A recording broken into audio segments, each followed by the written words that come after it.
का? कांग्रेस से अपना क्षेत्र का नेता हो देवेंद्र अहिरवार है, एक वह है क्षेत्र का, देवेंद्र अहिरवार को देना चाहिए। मुद्दा कहाँ है इधर की? मुद्दा इधर किया है कि हमारे गांव की बहुत समस्या है। कौन होना चाहिए प्रत्याशी?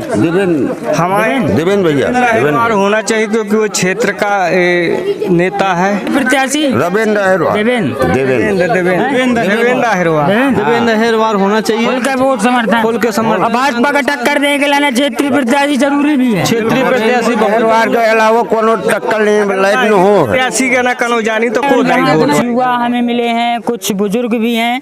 कांग्रेस के नज़रिए से चुनाव जो है वो बहुत ही क्रिटिकल कंडीशन में है चंदला विधानसभा में, और उसकी वजह यह है कि कांग्रेस में दावेदारों की भरमार है, कांग्रेस से टिकट मांगने वालों की भरमार है। भारतीय जनता पार्टी में लगभग राजेश प्रजापति सबसे मजबूत प्रत्याशी के रूप में चंदला विधानसभा में हर जगह उनके समर्थक हैं और हर जगह उनको लोग वोट देना चाहते हैं। छोटी छोटी समस्याएं लोगों की हैं, अगर वो पूरी हो जाती हैं तो राजेश प्रजापति बहुत ही मजबूत प्रत्याशी चंदला विधानसभा से फिर से सामने आएंगे। मिश्रणपुरा में कुछ लोग हैं, कांग्रेस के नज़रिए से भी समझने का प्रयास करते हैं कि लोग किसको टिकट दिलाना चाहते हैं, किसको सपोर्ट करना चाहते हैं और लोगों के क्या मुद्दे हैं। क्या नाम भैया? धीरज पांडे। धीरज पांडे जी। कहाँ के हो? मिश्रणपुरा जी। तो इस बार कांग्रेस से इतने प्रत्याशी घूम रहे हैं, पुष्पेंद्र है, नित्या है, देवेंद्र है, इतने, तो इस बार कांग्रेस को किन मुद्दों पे चुनाव लड़ना चाहिए? प्रत्याशी क्षेत्रीय होना चाहिए कि बाहरी? क्षेत्रीय होना चाहिए प्रत्याशी। क्षेत्रीय इसलिए होना चाहिए कि अगर क्षेत्र का विधायक होगा तो जनता विधायक के पास पहुंच सकती है। क्षेत्र का विधायक, हाँ, क्षेत्र का टक्कर ले, वही बीजेपी से निकल के दिखा सकता है। वही हाँ, जो क्षेत्रीय होगा, जो क्षेत्रीय नहीं होगा वो नहीं। कौन होना चाहिए प्रत्याशी? देवेंद्र भैया अहिरवार होना चाहिए क्योंकि वो क्षेत्र का नेता है और व्यापार भी है, व्यापार में भी है उसका। अच्छा एक बात बताओ, भाजपा वाले कहा थे कि हमने बड़ा चमका दी ने 18 साल में बड़ा विकास की ने, सही बात? कुछ नहीं है, सब गलत है। हमारे यहाँ नहीं बात, हम नहीं जानते कि क्या चमका नहीं मड़ई।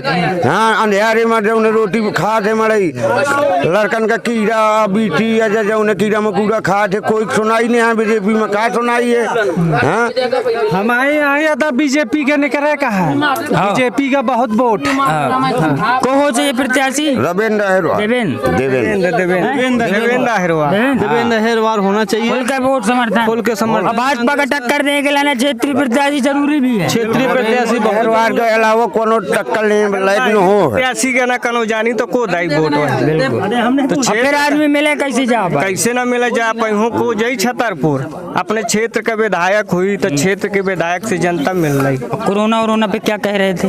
कोरोना काल में हम ये कह रहे थे कि कोरोना काल में जो नेता जनता के बीच में आया है, मरने को नहीं डरा है, तो मेरी आवेदन है कि ऐसा प्रत्याशी उतारें, कोई भी पार्टी हो, चाहे कांग्रेस हो चाहे बीजेपी हो, जो कोरोना काल में वास्तव में आया सच में जनता के बीच, जनता की सेवा में। तो ये एक युवा है मिश्रणपुरा का धीरज पांडे, इसका कहना है कि जो वास्तव में जनता के बीच गया कोरोना काल में अपनी जान को जोखिम में डाल के, उसको पार्टियों को आगे करना चाहिए। जी जी बिल्कुल सही बात है, बिल्कुल।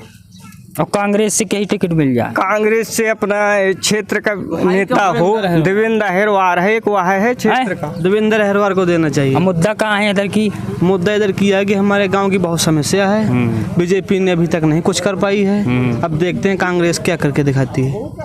तो ये मिश्रणपुरा के युवा थे और इनका कहना है कि इस बार क्षेत्रीय प्रत्याशी देवेंद्र अहिरवार को टिकट मिलनी चाहिए। एक विनती और है, हमें पार्टी से नहीं है मतलब, हमें अपने गांव के पर्सनल के समस्या के बारे में है, चाहे कांग्रेस का हो चाहे बीजेपी का, जो भी नेता हमारे यहाँ लाइन की समस्या को हल कर देगा उसी का वोट जाएगा, चाहे कांग्रेस का हो चाहे बीजेपी। सही बात है, सही बात है। तो ये मिश्रणपुरा के कुछ युवा थे। जनता वाणी पर और भी लोग आते हैं तो आपको दिखाने का प्रयास करेंगे। हम लगातार लोगों के मुद्दे दिखा रहे हैं, क्षेत्र में गांव-गांव में जाकर आपको ये दिखाने का प्रयास कर रहे हैं कि इस बार लोगों की क्या समस्याएं हैं और इस बार लोगों के क्या मुद्दे रहने वाले हैं। जनता वाणी देखते रहिए। नमस्कार, जय हिंद।